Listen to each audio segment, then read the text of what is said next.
So hi, everyone. Thanks again for joining us. For those of you who just joined, welcome to our show. What we'll discuss during the event is how to build real UX work experience and strong case studies so you can actually land that first UX role.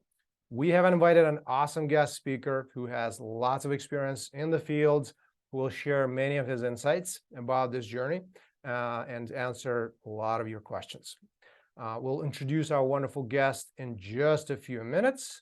So for those of you who join us for the first time, my name is Michael again, and I'm the founder of a company called BeginX. What it is, it's a part-time UX career accelerator based on real mission-driven client projects that helps people who know UX basics transition into the field in one of the most efficient and effective ways and without quitting their jobs. And I did not mean this to brag or anything like that, but just wanted to give you a bit of a background for credibility purposes. We have run quite many cohorts, helped over 150 people or so get hired into UX roles. We'll tell you more about the actual program and also make a special announcement closer to the end of the event. And of course, that part is completely optional for you. So here are some of the companies that the grads have been hired by. So essentially, we've seen lots of people go through this entire UX career transition journey. Really excited to bring Earl on the stage. Earl, do you want to briefly introduce yourself? Sure. Yeah. Thank you so much for having me today. Hi out there in internet world. I'm Earl.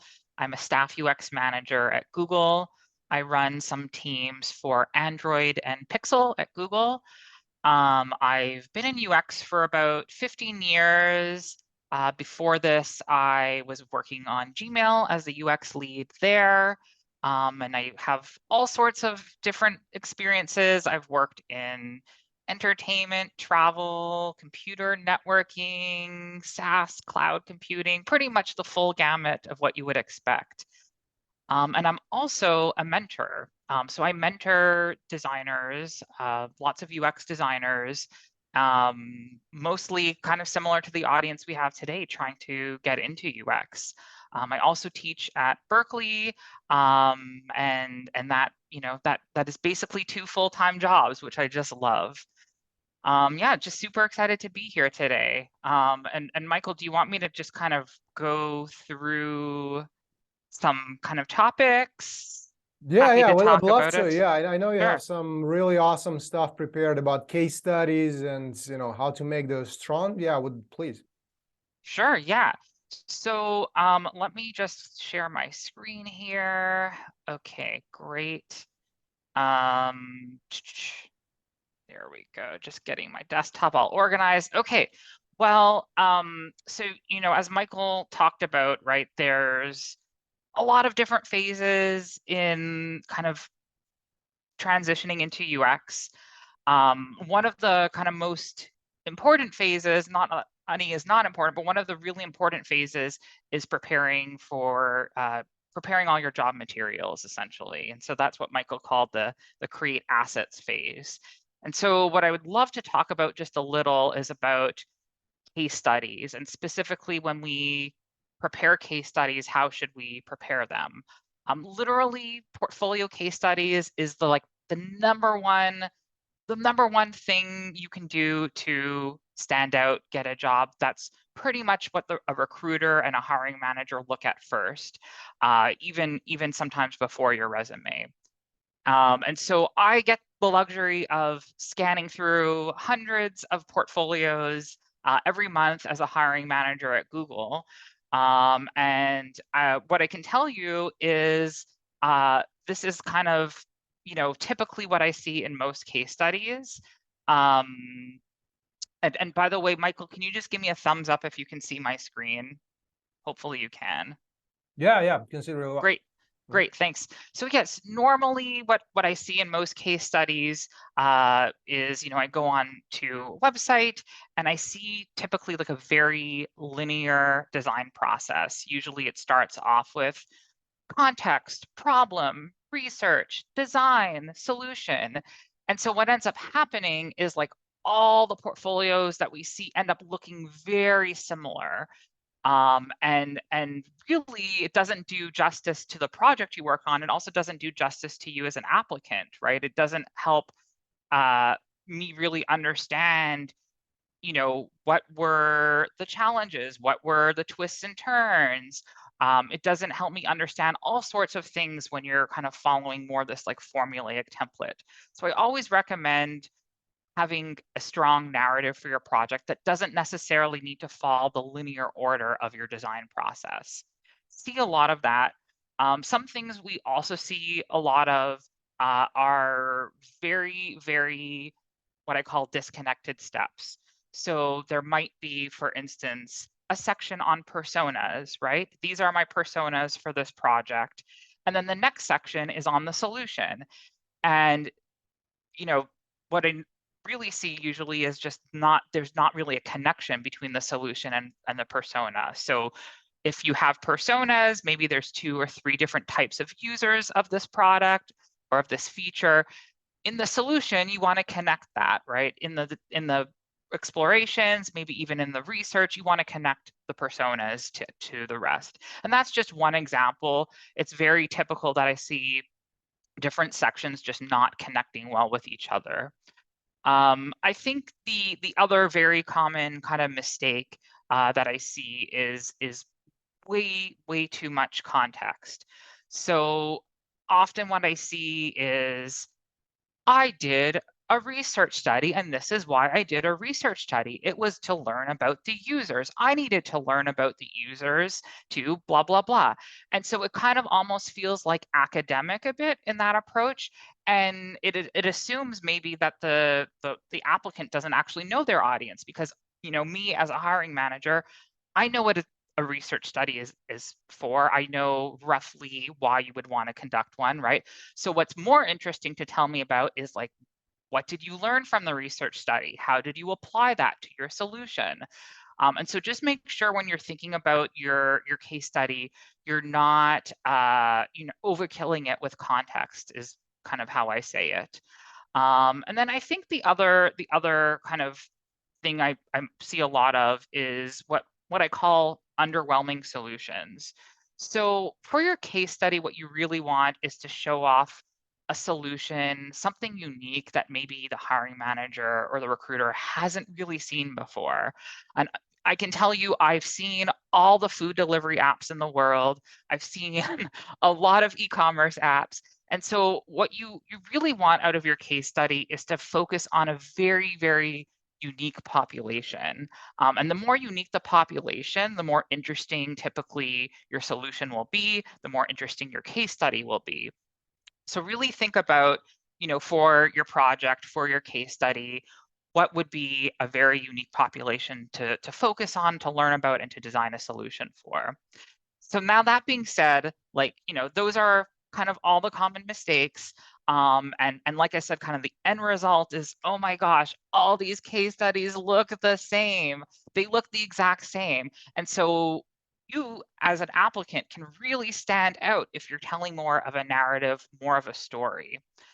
And that goes to my next point here is like, please, please, please do try to tell a story. Try to even maybe entertain your audience, right? I'm, already looking through applications. I'm already in a kind of time crunch.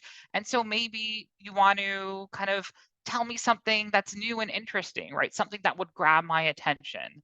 So that's, I think, really important, is to try to be really insightful with your work.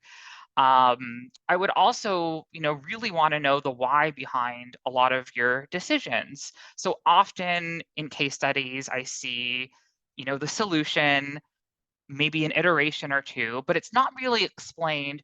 Why did you choose the setup wizard pattern versus a long scrollable page? I have no idea, right? So think about, explaining your design patterns more, explaining the research behind kind of behind why you did that work. And I think the last thing here is also like, this is a chance to show the hiring manager and the recruiter who you are as a person. So show off your personality. If you're a quirky person, feel free to show that. If you're a more formal, serious person, feel free to show that as well. But I think, through reading the case study, what I really want to do is learn more about you and learn more about who you are as a designer. Um, so make sure you are covering your design process, but also make sure you're talking about the struggles. Often what I see in case studies is, this kind of very heavy focus on process, but not really on the challenges you encountered, right? Was it hard to scope down the project? Was it hard to come up with the initial direction? Was it hard to maybe come up with the initial direction and then test it and realize, oh my gosh, I got it all wrong. I have to go back and redo it, right? And so kind of explaining these struggles, they really actually help me understand more about who you are as a designer and how you overcome these challenges than just kind of explaining a linear process. I want to hear more about how you adapted to all these specific situations. And so really, really in your case study, you should at least have 2 or 3 sections on different struggles you encountered and how you overcame them. And yeah, so put yourself in my shoes. I'm looking at 300 portfolios per position.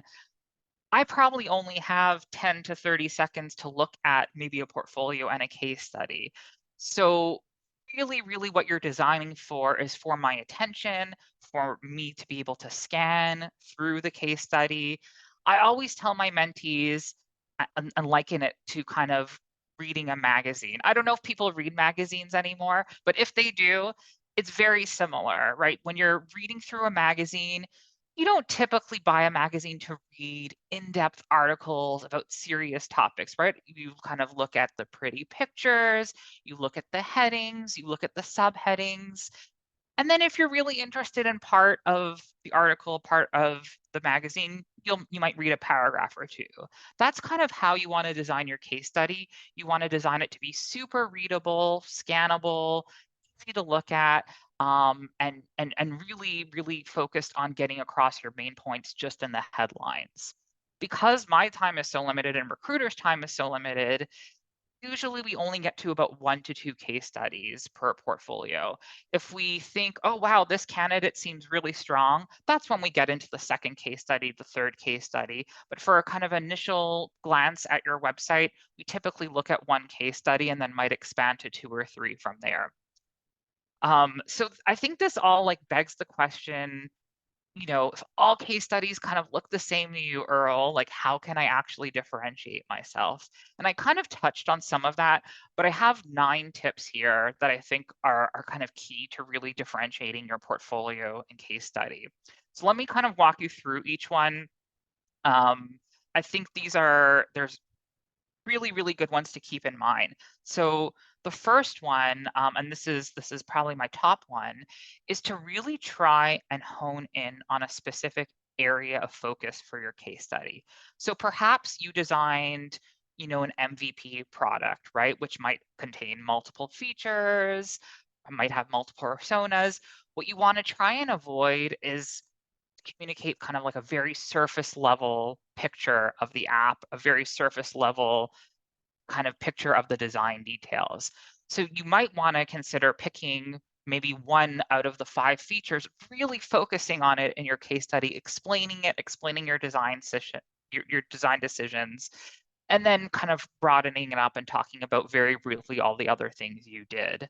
So really think about, not just going broad in your case studies, but also going kind of deep into one area of the project.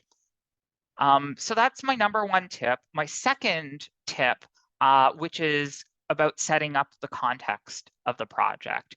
So often I'll look at a project and I'll have no idea, is this a student project? Is this for a startup? Is this a volunteer project? Is this for a hackathon? Remember, right, I'm not really looking at the resume. I'm just kind of clicking on links.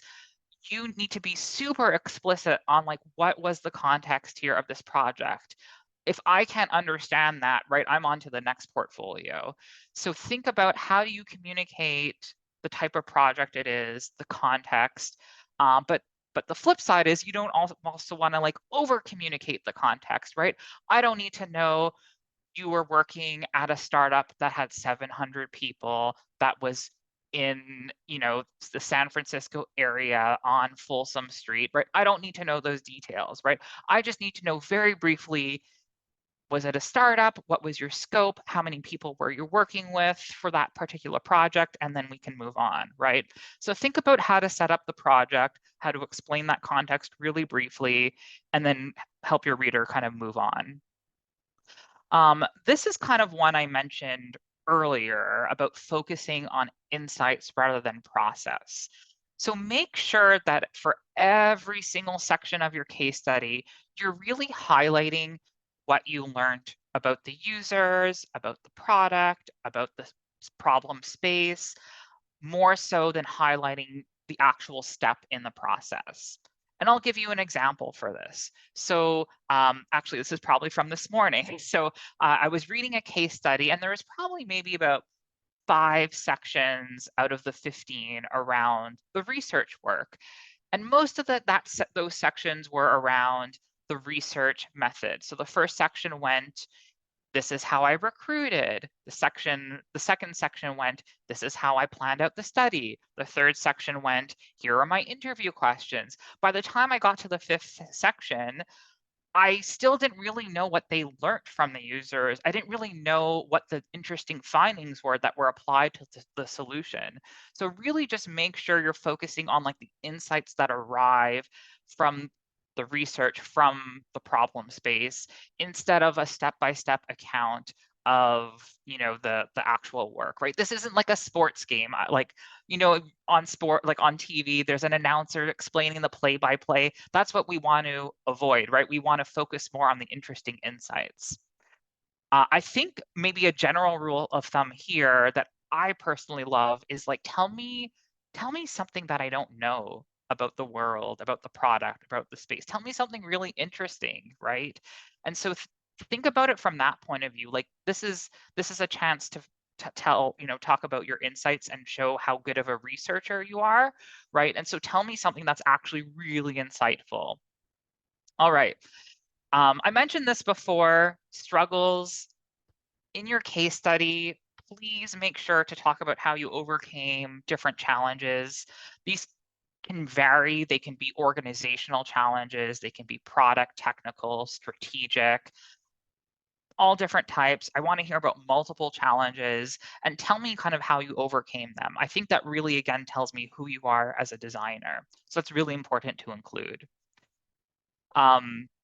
If this didn't come across by now, you really need to design your case study reading experience. You need to try to take a step back, take a fresh lens at your case study. You could even squint your eyes and kind of scan through it and see, okay, is this scannable? Can somebody just glance at this and know what the heck I'm talking about? So remember, people like me won't read every word. You want to use short sentences, short paragraphs, nice headlines, and great artifacts that I could clearly understand. Often with the artifacts, I'll see artifacts in the case study.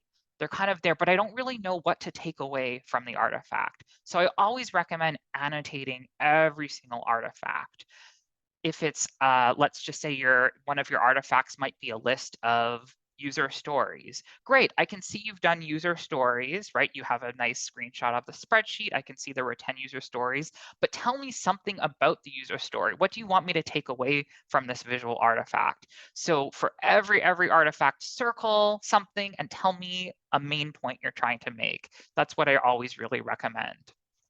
And I can't stress this enough. Number 6 here, tip number 6, obsess over your case study visuals.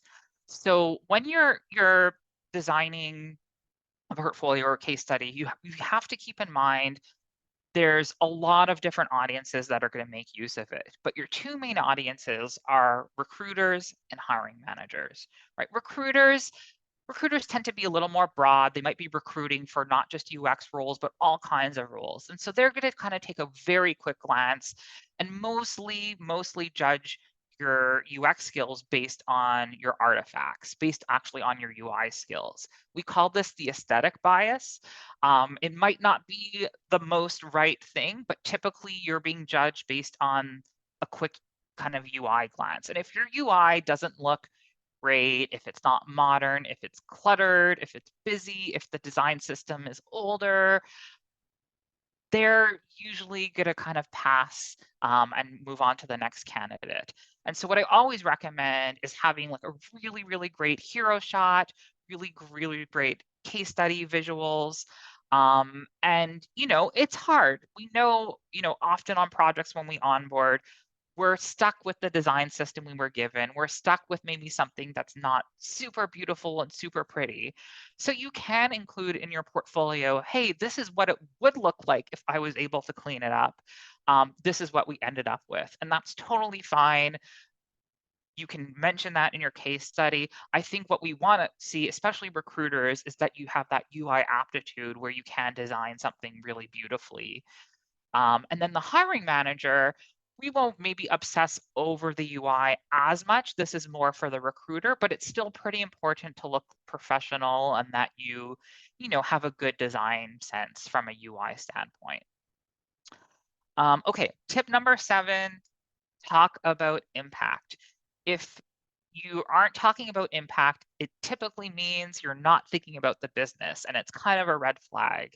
So what we really want is for applicants, to talk about how did the user benefit from the solution? What was their reaction? What's the evidence to support, that this landed well, or maybe it didn't land well, and that's totally fine too. What did you learn from it?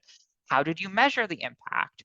And so this is something, I in particular really look for, right? Because as designers, one of our jobs is to create user impact and business impact. And if you're not talking about it, it means sometimes you're not really thinking about it, which could be a red flag. So make sure you're talking about impact.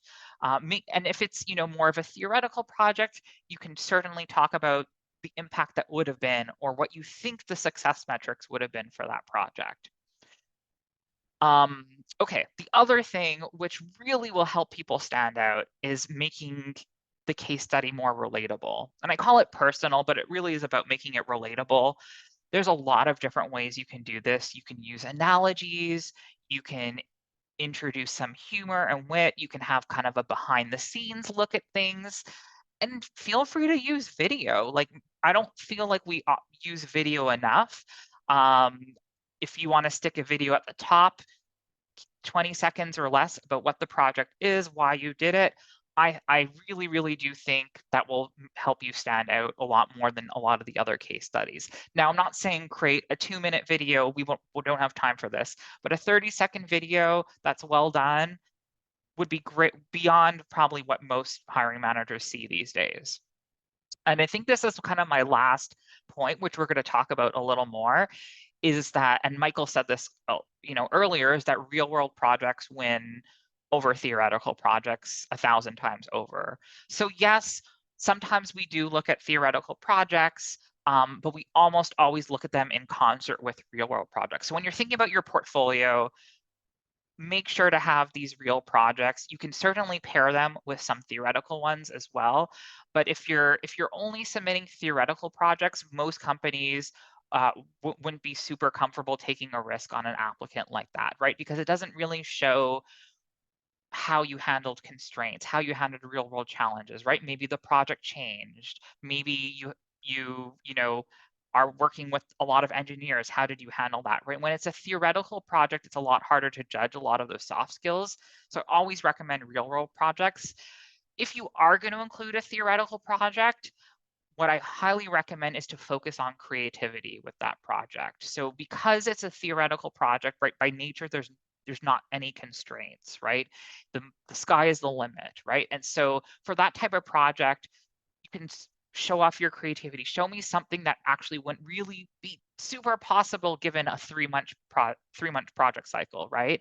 This is I think the time where you can be really, really creative and show off that creativity.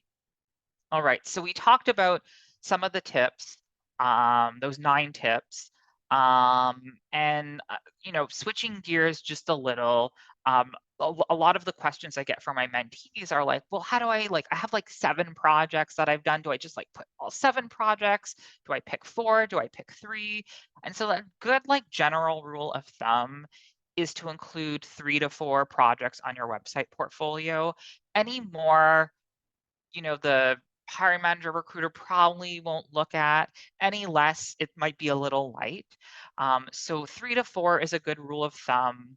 And what you really want to pick out is real world projects over theoretical, meaning projects that have hopefully shipped, where there's some users, even if it's an alpha or beta, where there's some sort of usage that you could talk about. We also want to focus more on projects that are around kind of core pieces of a mobile app or web app.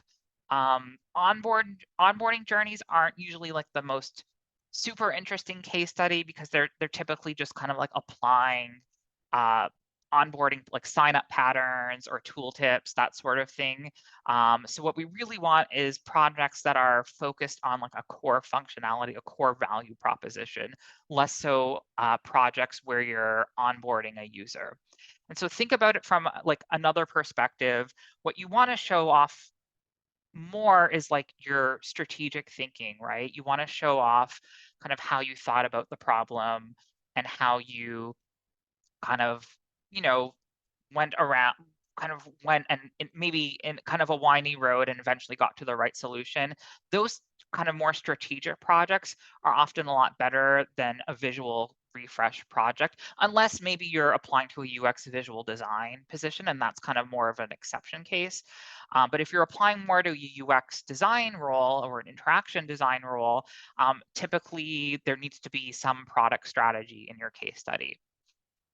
All right, so I think I covered a lot of this, but this is just kind of to recap, right? We have these kind of two personas, right? Recruiters and hiring managers. Recruiters, they tend to look at, does this person have a good visual sense? Are they designing this case study in a way where they kind of understand the audience?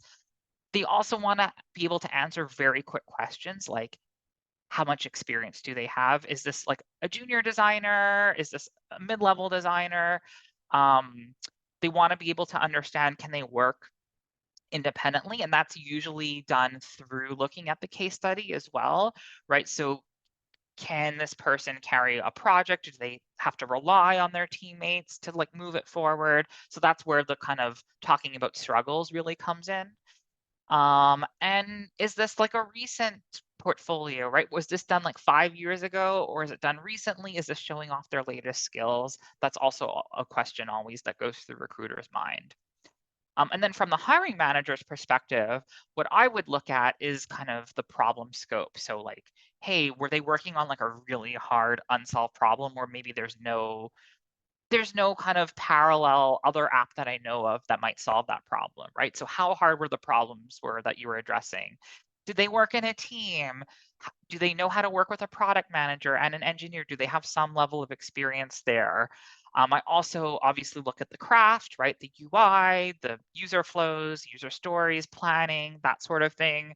And then, of course, I look at the outcome of the project. Was it successful? If it wasn't, what did you learn? And what was the actual result? So, it's pretty, hopefully kind of helping you form a picture of like what we're really looking for. And so some steps that I really, really recommend in this is, number one, please do your homework. Research other people's portfolio. Look at like what's out there. Spend a couple of minutes a week, maybe it's 20 minutes a week, looking, seeing what else is out there. Try to understand what's in the market already. Try to see what you're competing against and how to differentiate yourself, right? This is like your market research. Once you kind of have a really, really good understanding of like, okay, this is what's out there, this is kind of the level I'm aiming for, start with an outline for your case study. I always recommend using the STAR system. It's the same system you use during behavioral interviews: situation, task, action, results. You can look it up on Google. Once you have a very kind of STAR system and a clear narrative, that's when maybe you expand your portfolio case study into a draft outline, right? I think the mistake I pretty much always see is people just dive into a generic outline, like, okay, I need to start with context and problem, research, solution. And that's really not a great way to start off your case study. What you really want is to be able to start it off in a way where you're almost like explaining the project to your friend, to a parent, to somebody who doesn't maybe know as much about UX, right? So think about a narrative, think about how to write a narrative. And then once you have like a narrative kind of figured out, a rough structure, maybe some drama in your narrative, that's always good. Then you can start plugging in kind of one artifact per section. Start thinking about, okay, what artifact can I use for each section that supports my narrative? Lay it out in Figma. And then what a lot of my mentees have been finding super helpful is using Framer's new Figma to HTML tool. It's I think a really great way to just work right in our comfort zone, right? We're already in Figma with our UI tools.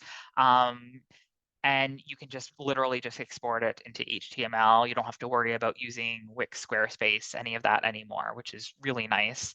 Highly recommend checking that out. Okay, well, I think the other question, and I know, Michael, we're going to get into this, so feel free if I'm jumping ahead too much, but I know a big question on a lot of people's minds is like, what if I don't have real world projects, right? How do I even like source real world projects? So I have some tips. So, the obvious is, enroll in a boot camp like BeginX, right? It's to me the most straightforward solution. BeginX helps pair with some real world clients, and you get a lot of amazing support. You could also work with a mentor. I don't think UX designers use that nearly enough. UX mentorship in general is like a fairly new thing. It hasn't existed for a very long time. So I always recommend trying to get a mentor who can help you source some of these projects, help you find these volunteer opportunities. Now, you can also go on your own. Michael mentioned this. You can look for nonprofit opportunities. You can try and source some on Slack. You can always try to network at a hackathon. But by far, what I found works best is a combination of like a boot camp with kind of a mentor situation helping you source things. That usually works best. I did include a bunch of resources, which I think you'll find really helpful. There's a bunch of sites where you can try and source your own projects. I think you all mentioned Catchafire in the chat. I saw that going. There's some other ones like UX Rescue. My favorite one is OpenIDEO, and that's usually geared around kind of a social cause or a sustainability cause. So it's really oriented around nonprofit work. But met some great designers there. So you can go and source projects on your own. Sometimes they're a little difficult if you don't have maybe a portfolio already up to show, hey, I have some UX experience. And so it's kind of a catch-22, like to get opportunities, sometimes you need to already still have a portfolio to get those opportunities. So that's when it's helpful to engage in like BeginX or mentorship. But there's a bunch of links in my deck, which we can send out after, and you can look through them or jot them down as we speak. Yeah, and that's kind of it for my segment. And I know I probably used way too much time. We should probably get into some Q&A because I know you all have tons of questions, and I'm really happy to answer as many as we can in the next whatever time we have. Awesome. Thank you, Earl. This was really good. Really loved it.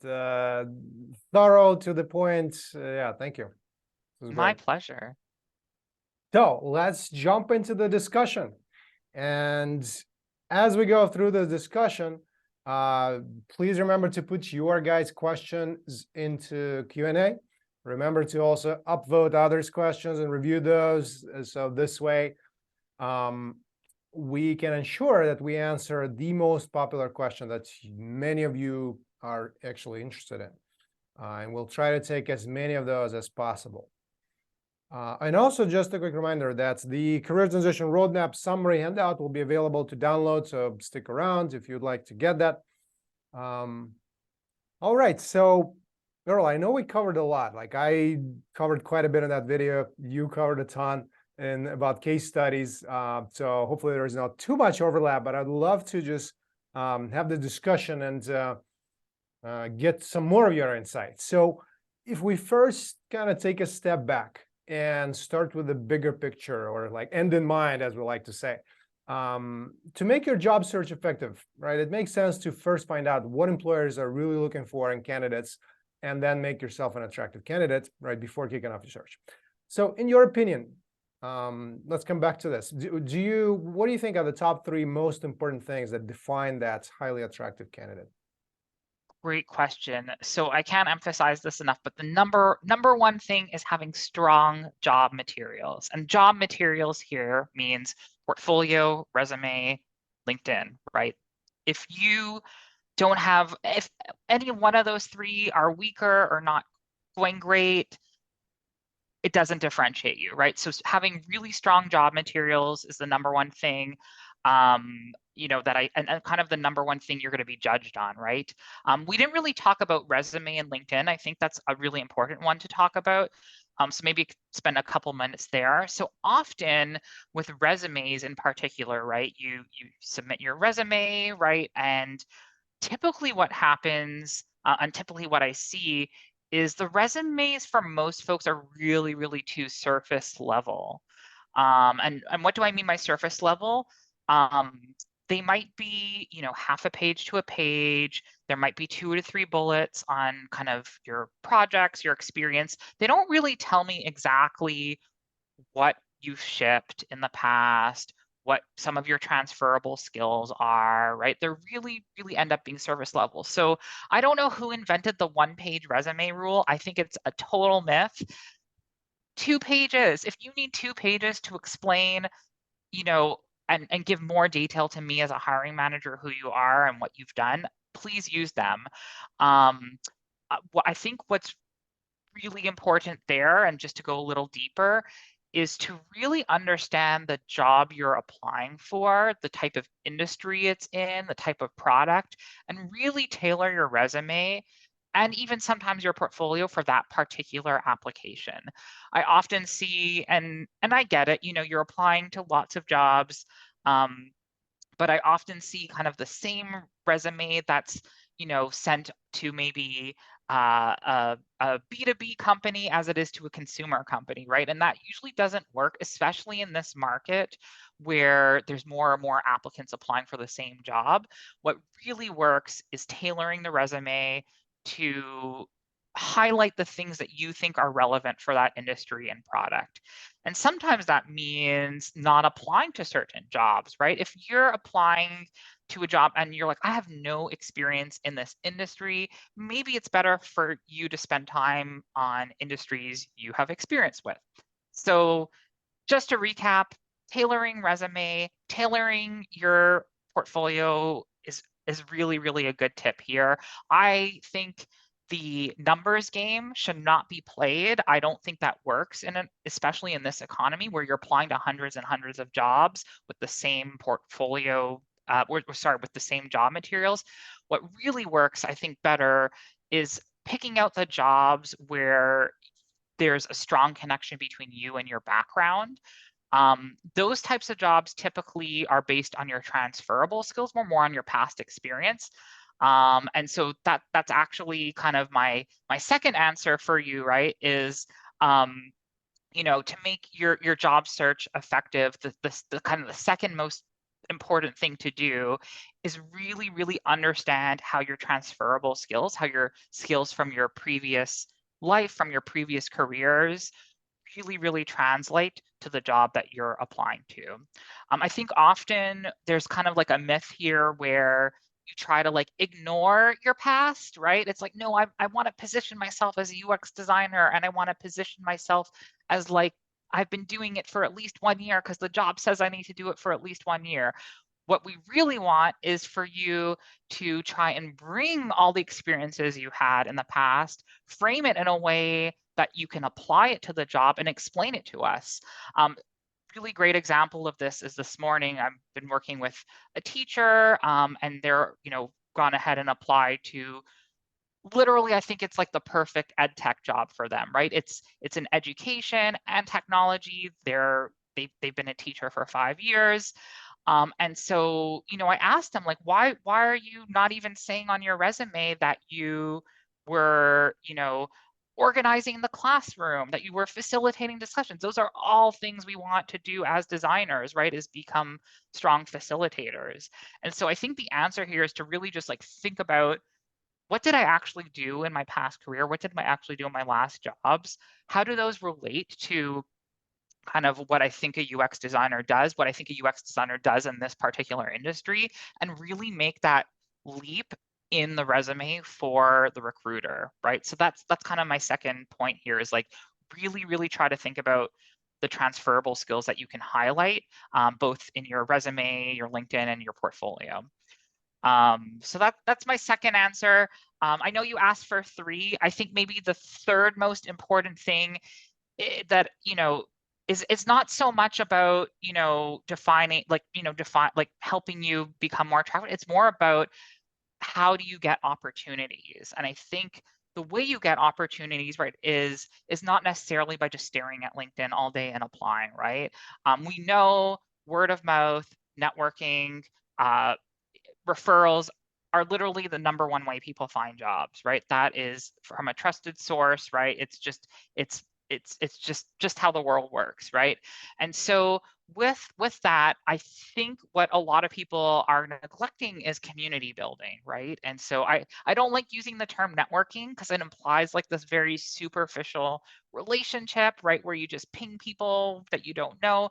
What I prefer is keeping kind of a tight-knit community of people that you're slowly building up in your network, that you're regularly talking to, that are already in the field, right? And you can do this by attending meetups. You can do this by booking, calls on websites like Mentor Cruise, right? An ADP list.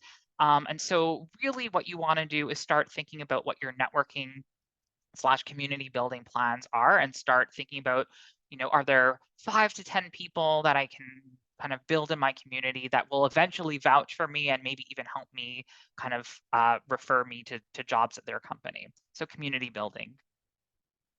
Thank you, Earl. Yeah, that's very good. Very thorough, insightful answer. Appreciate it. Yeah, that's Sure. Yeah. um, Sorry, hopefully it wasn't too long-winded no, I mean there. it's a big question. Yeah, It's a long question. So sure. yeah, and we also, I like to use the term relationship building also, right? Because Yes. even in our like this main training video that we have, we kind of talk about not just doing networking in like a traditional sense, in these like superficial business card exchanges, and then you're not in touch until you actually need something from the person, but building relationships, right? And then with ideally with people you click with more, and this way you can help each other out, right? So it's not just that sleazy superficial thing, but it's actual relationship that can help everyone.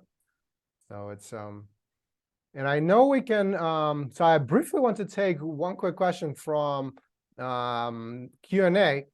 I know maybe Earl, you can address that later potentially. I'm not sure if you have example available right now, but maybe you could share it later. And by the way, I apologize if I mispronounce anyone's name. So we have like really lots of different names here.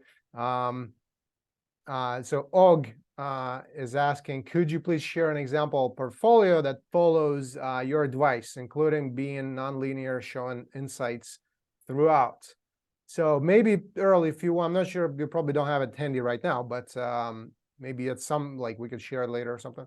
I think we can totally share out. I have a good list of great portfolios, and all different, right? Because there is no one particular format that you need to follow, right? It's about telling a story. And so I have a really some good examples that we can share out after this.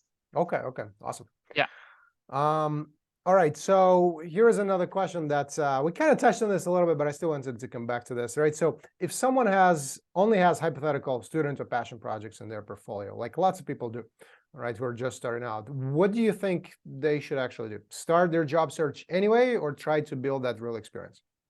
It's a really good question. So what I always recommend is always start early building up your network, relationship building, and that could be through applying for jobs, right? Talking to recruiters. Chances are you probably won't be selected beyond like a screening call because you don't have real world projects yet, but it is an opportunity to network, build up those recruitment relationships, and at the same time, in parallel, start sourcing those real world projects, because those are the ones that really count.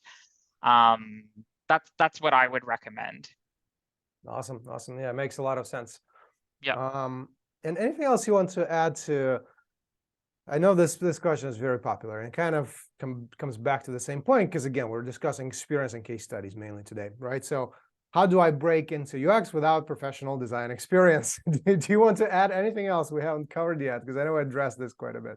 Sure, yeah. I mean, it's kind of a catch-22, because you need to have professional experience to break into UX, but to break into UX, you don't have professional experience. It's kind of a little circular. So, kind of like I mentioned earlier, the best way really is to have, a great portfolio with real world case studies. There's nothing that beats that. And to get to that point, like Michael, you said earlier, right, there's like a couple phases, right? There's like the learn and build phase, where you're maybe doing more kind of learning on your own, asynchronous learning, bootcamp learning, and then eventually, when you feel comfortable taking on clients, taking on projects, that's really what it comes down to. I don't think I've ever heard of a UX designer being hired without really a portfolio or without UX experience. It's very rare, and especially in the market right now, it's almost basically it's a requirement for most jobs. So get that portfolio ready, and you should be good.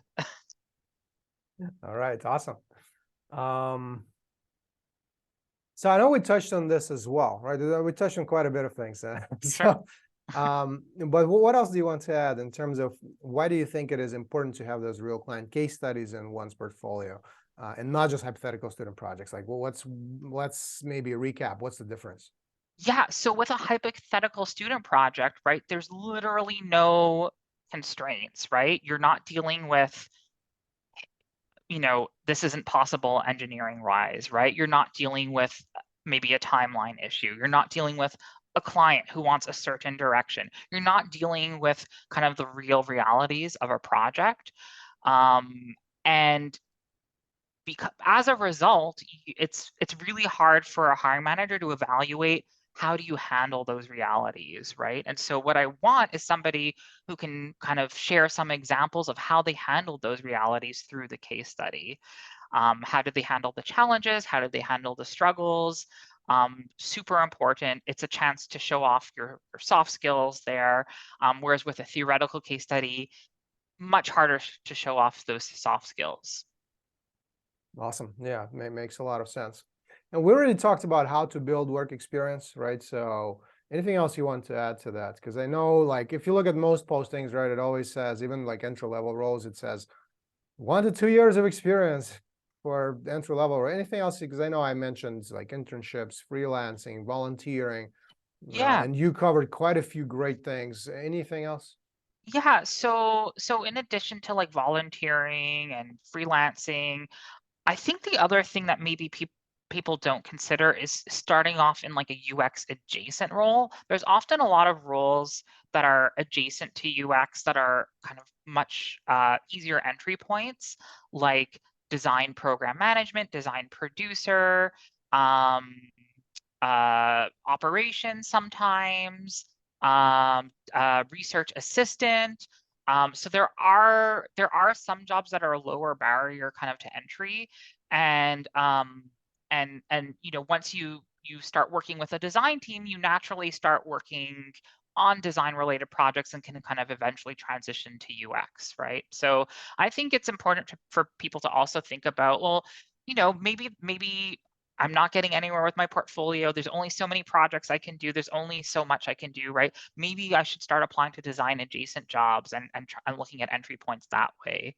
I know from talking this morning to an IT consulting company, there's also other paths that you can try, right? There's maybe the full-time path right into a company is not feasible, but think about contract work, think about consulting paths. So I think this is kind of where you can be a little creative and maybe non-traditional, and not only think about, okay, I'm going to apply on LinkedIn for a full-time job, because that usually is not working great for most folks. Awesome. Yeah, that's a great points. Yeah. So I also wanted to take another question from Q&A, which got lots of upvotes. So Michelle Bucklage, sorry, Michelle, if hopefully I pronounced your last name correctly. So Michelle is asking, I was just let go from a UX consulting agency. So sorry to hear about that, by the way. That has really limited what I can show. I'm concerned about only being able to show a little bit of what was done while also making it interesting. What can I do with the 3 years of worth of work I was part of in a compelling way? Got it. So, first I'll disclose, like, I'm not a lawyer. I can't provide legal advice. But what I would say is there's different contexts in which you show your portfolio, right? Showing your portfolio or your case study during an interview with a screen share, right, is very different than posting it online publicly for the whole world to see. So I think you need to go back to your employer and really ask them kind of, what situations can I show my portfolio? What situations can't? Because there's a lot of nuance there.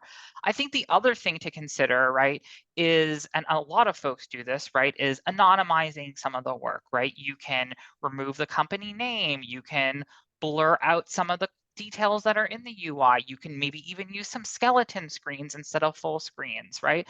So that's like kind of another route, is you can definitely anonymize some of this, and still kind of be protective of the NDA. But definitely go back to your employer and try to like negotiate that. Try to see what they're comfortable with. And for because you were in consulting, maybe with one client might be much more liberal in you showing something, whereas another client maybe not as liberal, or one client, maybe the product is almost about to be released and so they're more comfortable, and another, it's super stealth still. So go back, I would say go back to your employer and really try to negotiate in what settings can you show some of this work. Awesome. Yeah, it's a great answer. And Michelle, hopefully that clarifies for you. Because yeah, I'm not a lawyer either, but I was going to mention that anonymizing sometimes can work, or sanitizing, basically just removing those client names potentially, right? And also wanted to highlight for those of you who are earlier in their journey, right? And let's say looking for volunteering and pro bono opportunities, discuss that type of stuff right away in the beginning, right? So that you are not in a position where you volunteered for 4 months and then you cannot show anything, right? And 100%. And that's we're where you have the upper hand, right? Because you're about to start the project. They want you to start the project. So hopefully you can negotiate. This needs to be in my portfolio. Are you all going to be comfortable with that?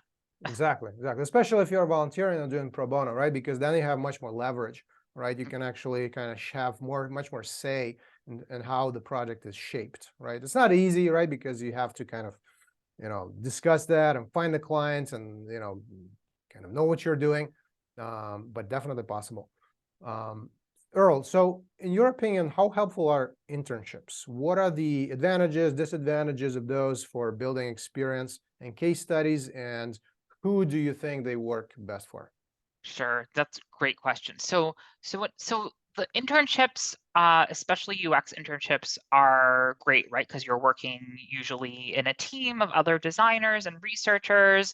You're probably working on a product, and that's real experience. Now, I think the problematic part comes in is when you're hired for an internship. It's 12 weeks long, right? Usually, it's pretty short, and you're not really given a great kind of project scope where you're kind of piecing something together end to end, right? It might be like a very specialized task, like you're just doing competitor research for 12 weeks, or you're just doing a third of a feature, right? And so what you want to hopefully try to negotiate at your internship is trying to think about, okay, I need this for my portfolio. What can I do that's like the biggest, largest end-to-end thing possible to put in my portfolio that can tell some sort of story? So think about it from that perspective. As soon as you start the internship, like, what can I get out of this to put in my portfolio? I think that's like a really great way to think about it. I think the other great thing about internships is naturally you're going to be working with lots of people. You're going to be building up your network super naturally that way. make sure to stay in touch with all those folks, leverage it, right? Keep in touch after it's done. You never know what new jobs will come from it. You never know if all of those folks that you worked with will go off to other companies and be hiring, right? So it's also a great chance to build up your community. Yeah, yeah, those are the great points. And I would say just something to be careful about with internships, right? Just make sure that it's actually going to give you like useful work material to showcase, right? So, because that's the challenge. I think I mentioned that before, maybe in the video, right? That's those like great best internships. Sometimes like it's hard to find as actual jobs, right? Or they're reserved to like top school candidates only, right? Or students only, right? So you have to kind of find workarounds, and if you find internships in different ways, right, just really discuss like what will you be working on, like because I mean, yeah, it could look good on your resume. Let's say that if you can say that you were somewhere at some company interning for a couple of months, but if you're just making copies and doing like UI, a little bit of UI only and nothing else, all right, it's not going to be like, it's going to be better than nothing, but it's not going to be like the best case study for you. All right. So you just have to kind of take that into account and discuss that in advance. So another question from Chelsea. And by the way, thank you for everyone for upvoting the questions. I love it. Please keep reviewing everyone's questions and keep upvoting those. Again, this way we really focus on answering what most of you are most interested in. So Chelsea Vang is asking, when writing my case study, am I supposed to include my teammates' work too, or strictly just mine? For example, we work together creating a user flow together that incorporates our solution, but for their solution, I don't really have any idea how they came about it. Gotcha. Yeah, I get that question a lot. So with case study, it's essential to focus on your own work and contributions. You can certainly acknowledge your teammates' work. If it's part of a larger story, you can certainly acknowledge that as well. But the goal is really to demonstrate your own skills, your own problem solving, and your own impact. So it's that's really, really important.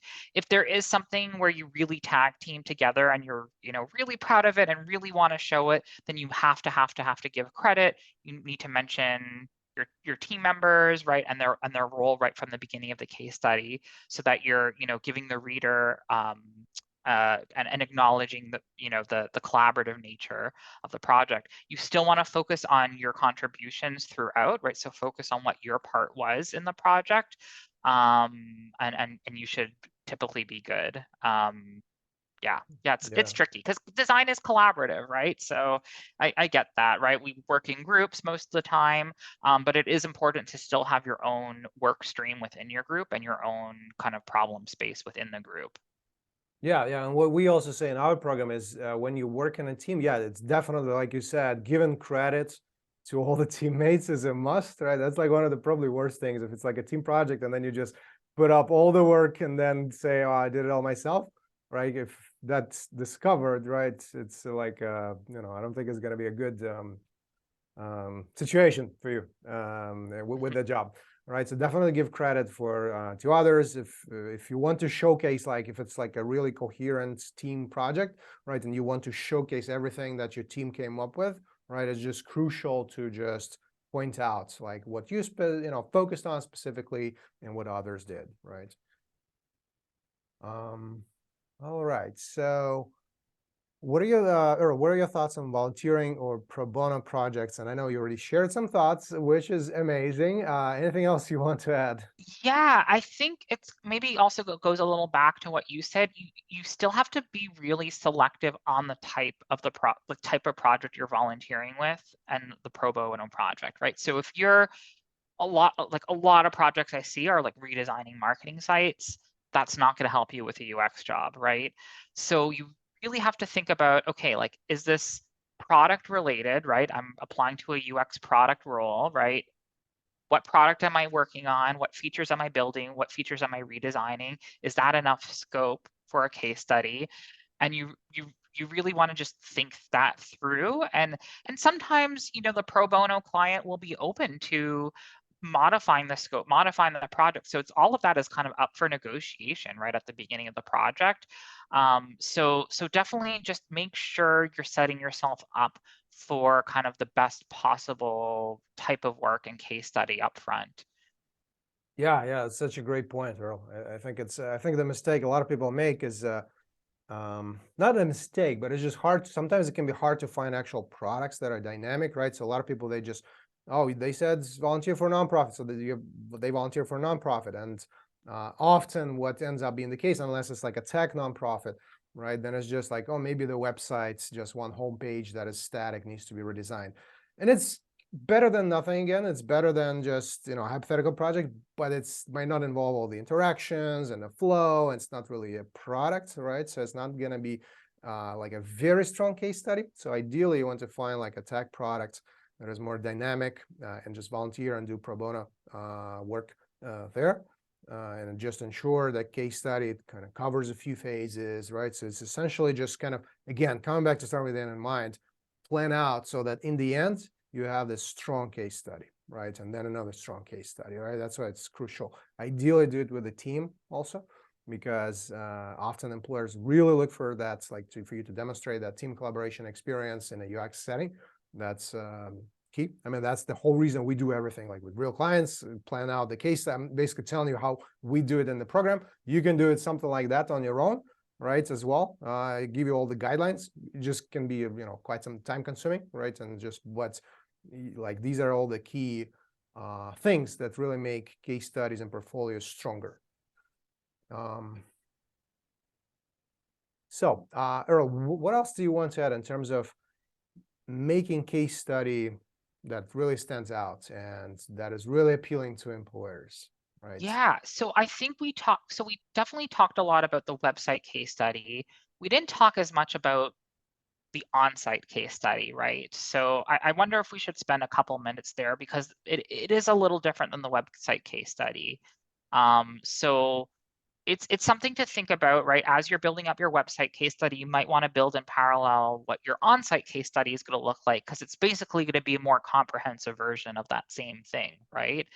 And so, just make sure that you eventually have like an on-site case study ready when you start applying for jobs, because you could be scrambling last minute, like, oh my God, I have my interview and they want to see my case study. What we don't want is you scrolling through a website, your case study, right? What we want is a presentation, essentially, right? Of you walking us through your case study. So I didn't really talk about this, but a very common kind of problem with those is maybe not changing the format enough from the website to a presentation. What you really want to do is you really, really want to walk through like a prototype or some sort of full screen UI experience and explain your design decisions. Whereas with, on your website, you can only do so much of that, right? It's going to be more like screenshots and things. But when you're there on site presenting during an interview, you really, really want to go into like prototype mode and kind of have a really nice prototype to share. So think about kind of the differences there. Awesome. Yeah, makes a lot of sense. Yeah. Yeah. Earl, so I also wanted to come back. So Casey's asking, I know this is a slight, again, a tangential question. It's not exactly about experience in case studies, but it's about LinkedIn, which is where you still showcase your experience. And right. Yep. So Casey is asking, hi, Earl, you spoke about portfolios and resumes, but left out what you would like to see on LinkedIn. Can you make some suggestions for us? Thank you. Sure. Yeah. Yeah. I call LinkedIn the algorithm, right? Because it's very, very, very much based on an algorithm. And what I mean by that is when you apply to a job on LinkedIn, you're like on the hiring manager side, which we call LinkedIn hiring, right? We see applicants in the order that LinkedIn suggests them. And so LinkedIn has an algorithm to kind of prioritize and deprioritize your profile based on a very, very complicated algorithm. And so, if you're interested in learning more, there's a lot on the internet about this, but what you really want to try to do, right, is when you apply, you want to try to kind of make sure you're appealing to that algorithm, right? And there's a lot of things you can do there, right? You can follow the company you're applying to, follow the people at the company that you're applying to, you know, etc. Once, you know, a hiring manager looks at your application and then they look at LinkedIn, that's kind of maybe where more of my advice would come in, which is about how do we make your LinkedIn profile appealing to a human. And to do that, it's actually not too different than a resume, right? You want to share all your impact that you did at your previous jobs. I think the one thing to kind of maybe one tip there is like when you write out your job experiences and talk about your projects, make sure you're again talking about impact, both user and business impact. Often on LinkedIn, we're kind of a little scared to talk about it because maybe it's NDA protected, and so you can talk about it a little more in vague terms. But definitely make sure that LinkedIn reflects what's in your resume, and reflects the sections in your resume, reflects the bullets in your resume, to the point that, you know, a recruiter can kind of use either or, because they will use either your resume or LinkedIn as a printout for your interview. Some other things with LinkedIn that I always love to see. So I always love to see just a really, really clear about section at the top that really describes kind of your past experience in 1 or 2 sentences or less. Normally what I see, right, is more like your design philosophy, which I'm not like super interested in because it tends to be really general. Like I always see, hi, I'm a designer that loves to solve problems. Every designer loves to solve problems, right? So let's clean up that about section, explain, okay, I'm switching from X career to this industry. I have about 2 years of volunteer experience in UX. Here's my portfolio, right? Be really, really to the point. Describe your past as much as you can. That's really, really important in LinkedIn. You're essentially becoming like a good content writer, right? Right there. I think the other thing with LinkedIn is that, you know, there's more space than a resume. There's more chance to kind of tell me who you are outside of work. So please make sure to include all the certifications you've been doing and your hobbies, your interests, your volunteering. It kind of gives me a chance to kind of see you as a whole person instead of maybe just your resume, which is like a little more limited. Awesome. Yeah. Thank you, Earl. Yeah. Makes a lot of sense. Yeah, I would also just add that just make sure you remember that you treat your resume and your LinkedIn, right? So it's not for you, right? It's about the user, and think who is your user and what do you like to see, right? Especially for that particular job, right? Or just maybe in general, right? And just really highlight that to them, like what they're looking for and how you match, right? What you have done matches, and just like really again, that's why we like to call all these job search, all these like artifacts or whatever, job search documents, we call them job search assets, right? Because they are like your marketing assets, right? That you use to really attract the employers. So Earl, I think we already covered this in terms of number of case studies, right? So it's usually like the magic number is 3, maybe 4, right? And we specifically recommend having a couple of real client case studies, right? That's what we do in the program also, right? Is just to make sure that you're more marketable than most other folks who are just starting out. Not because it's mandatory, but just because it makes you look much better. Anything else you want to add to that in terms of number of case studies and like? Yeah, 3 to 4 is the magic number. To be fair, you know, I've seen people get hired on 1 case study. It's not impossible, but I just think it's not the norm. So think about 3 to 4. Think about which of the 3 or 4 is really going to be your hero case study, right? The first one they're going to see, the most impressive one. If you can attract a recruiter to, you know, your hero case study, you have like kind of a 60% chance that they'll just skip the other case studies, right, and just want to screen call you. So yeah, 3 to 4 with 1 amazing hero case study, and hopefully 3 others that will be equally amazing someday. Awesome, awesome. Yeah, and just make sure that those are like all great and strong case studies, right? It's not just like a 3-day projects, right? That's not going to be sufficient, even though if you Nope. have 3 or even if you have 7, right? So it's less about quantity, more about quality and process. Again, I'm having a strong case study. So we will be wrapping up pretty soon, right? Because we've been going for quite some time, but I do want to address a few more questions, and definitely takes a couple more or a few more questions from our wonderful audience, right? So Michelle Bocklage is asking, I see real world examples of products that are begging for a redesign and use that for a portfolio case studies. That's good or bad? Yeah, so I would consider that again more of a theoretical project, right? Because you're not working with a team of engineers, product managers, you're not working with the client, there's no constraints. So, personally, yeah, would veer more towards a no for that type of thing. Not unheard of to still include it. That you can use that as a way to round out your portfolio.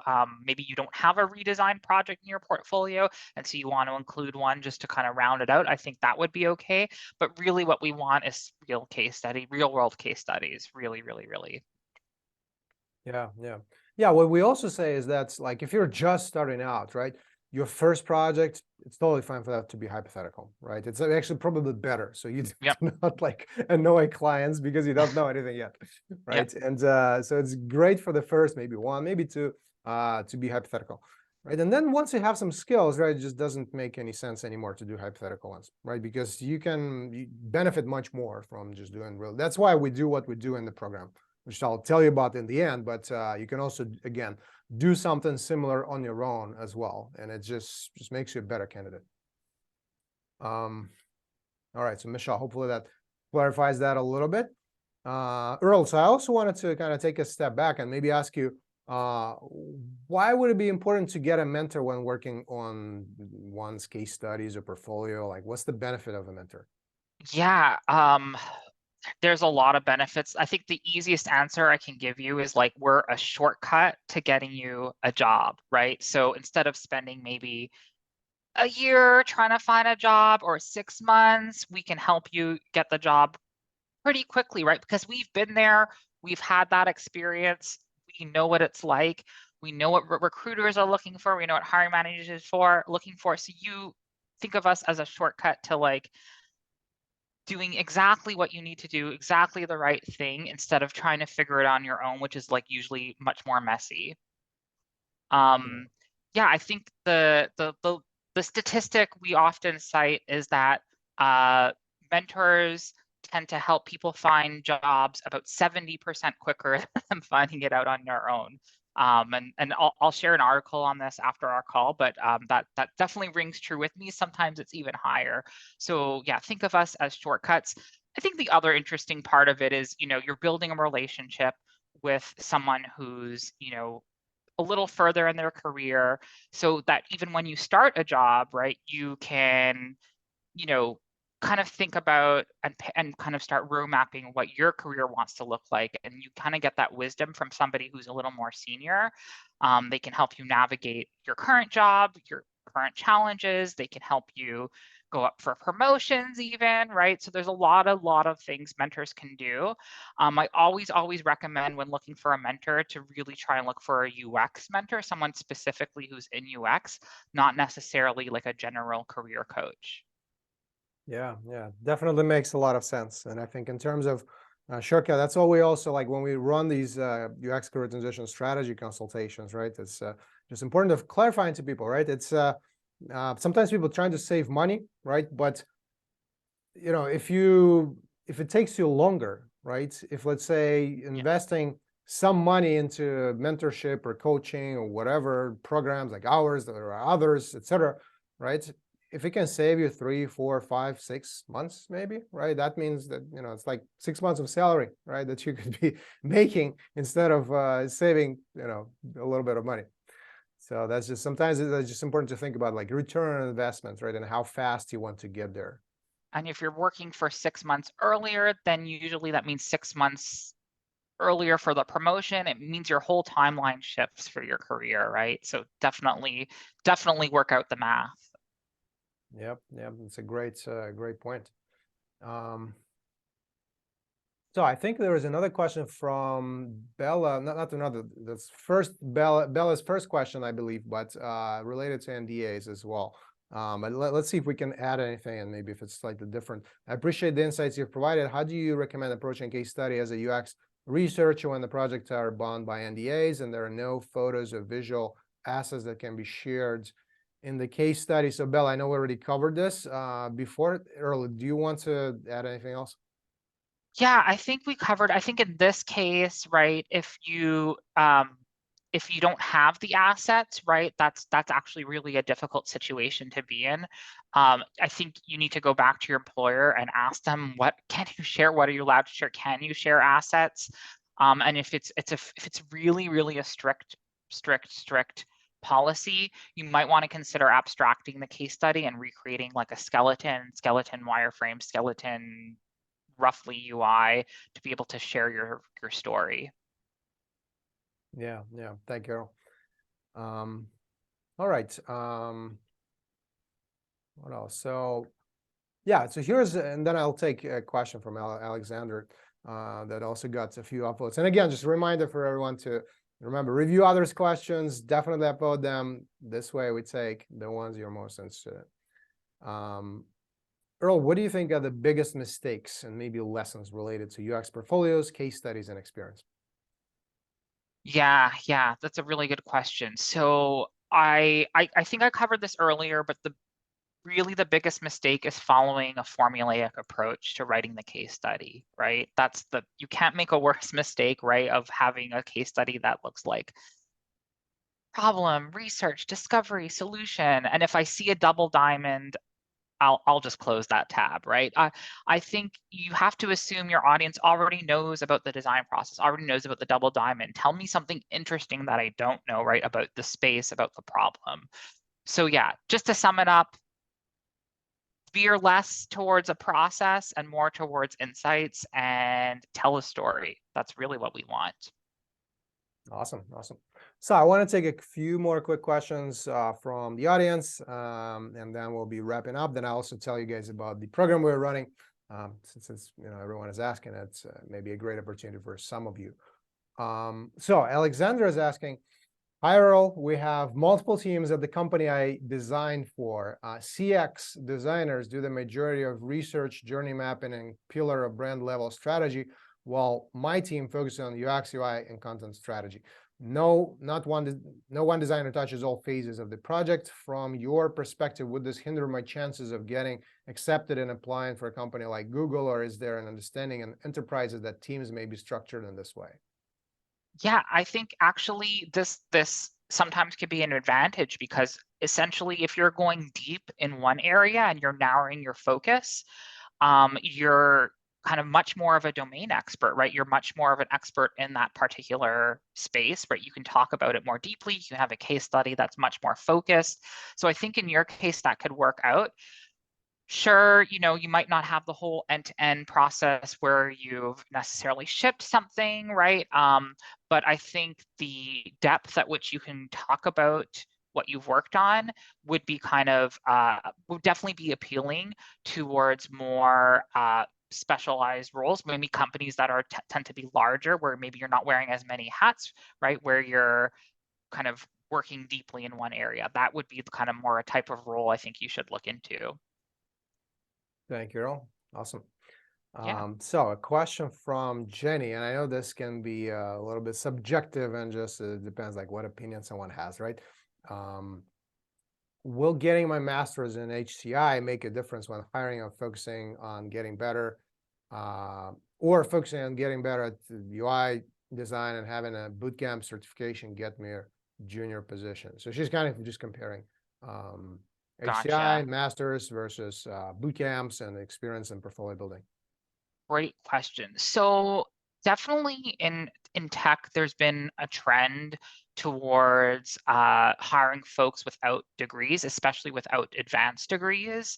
It's kind of unlike the past where it was mostly a requirement, in the early 2000s and beyond. There's much more less emphasis on that for many different reasons. One reason is we don't want to exclude people who can't afford crazy master's degrees, right? They're really expensive. And so, more and more you're going to see this, I think, requirement of degrees being dropped, and just maybe in the future not even being a requirement. I mean, there's also a lot of tech companies who've already dropped that requirement. So having a degree is definitely not a requirement.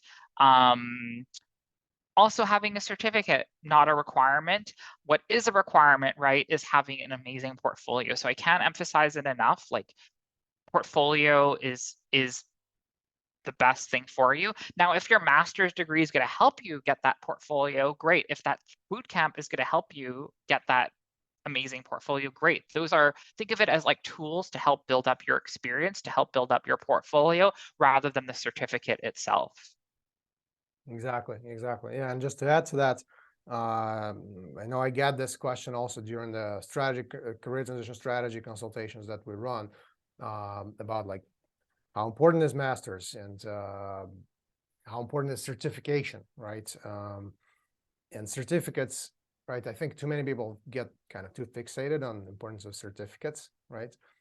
And often what we see from the employer side is just really caring about portfolio, the case studies, the experience, right? And much less so the certificates, right?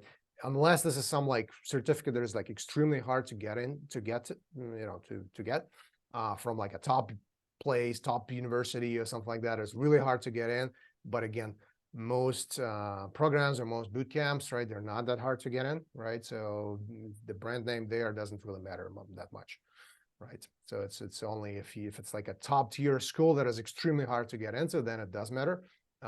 Everything else, it's just about your experience, skills, portfolio, etc.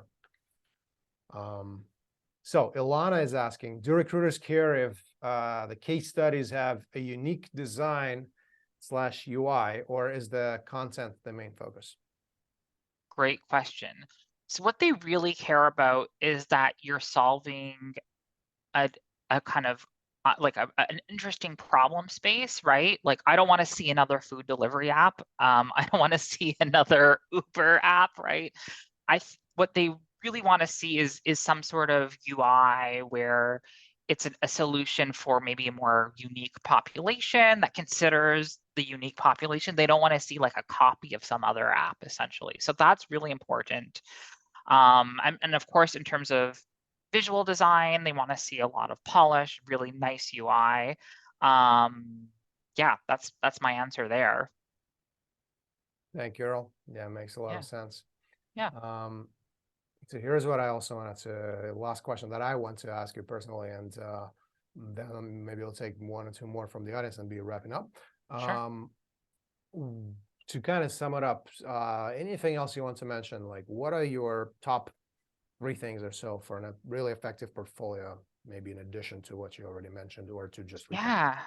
Yeah. So we talked a lot about strong job materials.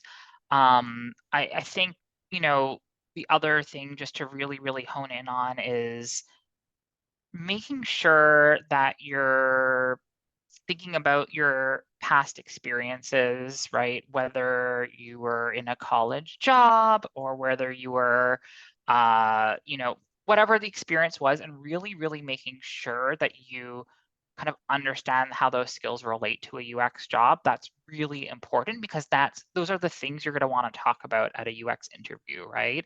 If you don't have experience doing firsthand research, but you were a teacher running a classroom, right? That is equally valid experience. And so what you want to really do is to kind of change that narrative and really help your audience understand your past, right? So I think, here it's like really, really important, like, don't ignore your past. You were a person before you were a UX designer. And so really try to leverage that and to help you get your UX job, in addition to having strong job materials, and of course, community building. Awesome. Thank you, Earl. So just briefly wanted to touch on Valerie's question, because Valerie is asking, I know we already covered this a couple of times. Any advice on attaining valuable real world experience / case studies from a place of no experience? So Valerie, we already covered this before. So once the recording is available, I really encourage you to watch it. Like I address it in the video in the beginning.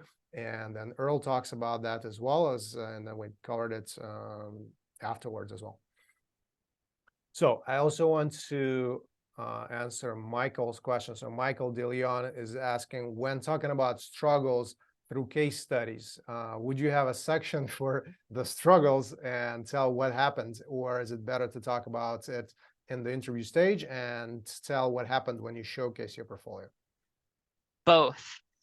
So what I what is better than having just a section at the end about the struggle is interweaving it into your narrative, right? Having conflict in your case study narrative is a lot better than just kind of at the end. And here are all the challenges, right? So think about what the challenges were. Think about how to weave it in as kind of dramatic points of conflict. And that actually makes a more interesting narrative, a more interesting story. When you think about stories, like think about Hollywood movies, right? There's always like context and then an environment and then some sort of conflict and then a resolution. That's what we want to try and create in a case study. Awesome. Thank you, Earl. So Unlace, I'm sorry if I mispronounced the name again. To everyone, I'm not perfect at this, and I know there are lots of different names. Is asking, so you mentioned your mentees have used the Framer plugin in Figma. What do you think about the Webflow plugin? I was curious how user-friendly Webflow plugin is, and if it's better, worse than Framer. I mean, I'm not sure if you have any experience with this, Earl, but I yeah. limited experience, but from what I heard, it has a higher learning curve than the Framer plugin. Webflow in general has a higher learning curve because you're like scripting a little, you're probably coding a little, whereas the Framer plugin, there's no coding involved, is my understanding. It's a no-code plugin. Awesome. Yeah, it definitely makes sense. All right, so Lillian is asking a question. I did a real-time project as a team of 6 UX designers. We were all students when we did the project. As there is no developer, the final deliverable is the hi-fi prototype, but not actually shipped the product. Is this counted as a real-world project too? Great question. I would have to know a little more. Did you work with a product manager and engineers? I think that's the question I would ask. Did you start to build it? Did you plan out the build? Did you spec it out for the engineers so that they can build it? Those would count as real world, right? But if it's just kind of a prototype that sits there and no engineers really look at it and the product manager wasn't leading it, probably not. Yeah, great points. And I also obviously how much you interacted with the actual clients, with the stakeholders, how many, like, did they have constraints for you, or was it just like, like when they just give you an assignment and you do whatever, and then you just like never interact? And because it's important to have the communication with them regularly, like touch points, interaction, and feedback, et cetera, et cetera, et cetera. All right. So let's take another quick question, and then we'll be wrapping up. So let's see what else has lots of upvotes. So Lavina is asking about bachelor's degree in graphic design and whether it's a deciding factor in all the hires. So I know we already touched on that, right? So earlier you already mentioned that there's a trend to kind of hiring more without degrees, but anything else you want to add? Because I know bachelor, like advanced degree, definitely not mandatory. Bachelor's can be more tricky. Anything else you want to add to that? Yeah, bachelor's definitely can be more tricky. It's trending in though, hey, not going to be a requirement into the future. Give it 5-10 more years, probably won't be a requirement. But I think where we are now, it's still a bit mixed, where probably half of the tech companies still require it, and maybe half don't. Awesome. All right, Yeah. so I know we're out of time, well past the time already. So thank you so much. This was awesome. My And pleasure. You how can find me on uxmentor.net. Please hit me up. If you're interested in learning more about UX mentorship, ping me there. I'm also on Mentor Cruise, and Mentor Cruise has a lot of other cool mentees as well, so you can check me out there as well. Yeah, awesome. And by the way, feel free to share the links with, and maybe Mika can post those, or maybe we could share those later, or you can just post in the chat. Sure. Hope you guys enjoyed the event and got some great insights. And as promised, right, so people often ask about our program. So as promised earlier, let me also tell you quickly about the program that we're running, that we've mentioned a few times, since it may be a great opportunity for some of you to not just build a very strong real client portfolio and real work experience, which is the topic of today, but also get crucial career prep to master UX job search and interviewing, so you can actually land a UX role. So who that program is best for? The program is the best fit for people who know UX basics or come from a design, research, creative, tech-related background and look to transition into UX in one of the most effective and efficient ways, and without quitting their current jobs or other commitments they may have. We are also pretty selective and look for motivated and committed team players, since everything is team-based. So what's BeginX? It's a part-time UX career accelerator with real mission-driven client projects designed to help people transition into UX. And so far, we've run many cohorts, helped over 150 people or so transition into UX. And alumni of the program have been hired by companies like SiriusXM, Coach, Google, ABC News, Meta, JP Morgan, many others. So the program was also ranked by SwitchUp as a best UX program and featured in Fortune magazine recently. The advisors and mentors are also UX practitioners from companies like Google, IDEO, Amex, The Economist, and quite a few others. What you gain after completing it is you build not just the hard skills, but the crucial softer skills, real experience with a robust portfolio, expand your professional network, and master UX job search and interviewing so you can actually land a job. In fact, our grads have done so well that we offer a money-back guarantee. So you either land a UX job or get your tuition back, plus an extra $300 on top of that. So if it sounds like you may be a good candidate, you can learn more at beginx.com. The next cohort start date is October 25th. And our cohorts are quite small and do fill up quickly. So the next one is almost full, so please act soon. Also, to thank everyone in our community who attended this event, you'll be eligible for a $600 tuition credit if accepted. So to claim that credit, what you need to do is by this Friday, so by tomorrow, go to the website. You'll see the link in the chat and request a free, no commitment career transition consultation, or get program info, or just apply. And by the way, our consultations are designed not to just be some quick program pitch, right? But provide you an actual opportunity for you to learn about the UX career transition best practices and pitfalls to avoid, get personalized guidance and advice, and ask questions about your own career switch, right? And how the program can help, and see if you may actually be a good fit for it.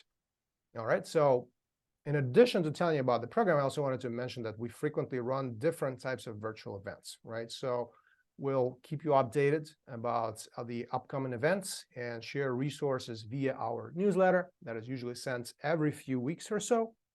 Thank you so much for joining us tonight. And thank you to our wonderful guest speaker for taking the time to join us. Thank you for having me. Yeah, awesome, Earl. Yeah, I really appreciate all the valuable insights. It was a huge pleasure to have you here. Thanks so much. All right. Bye, everybody. Thanks so much. Thank you, guys.